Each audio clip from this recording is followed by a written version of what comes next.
ప్రతిరోజు మార్కెట్ ధరల కోసం ఇప్పుడే మన ఛానల్ని సబ్స్క్రైబ్ చేయండి, లైక్ చేయండి, షేర్ చేయండి.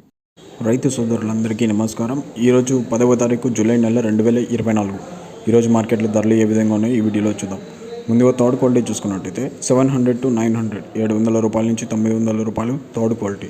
సెకండ్ క్వాలిటీ చూసుకున్నట్టయితే 1000 to 1200, 1000 రూపాయల నుంచి 1200 రూపాయలు సెకండ్ క్వాలిటీ. ఫస్ట్ క్వాలిటీ చూసుకున్నట్టయితే 1200 to 1500, 1200 రూపాయల నుంచి 1500 రూపాయలు ఫస్ట్ క్వాలిటీ. Top rate 1500. ప్రతిరోజు మార్కెట్ ధరల కోసం ఇప్పుడే మన ఛానల్ని సబ్స్క్రైబ్ చేయండి, లైక్ చేయండి, షేర్ చేయండి.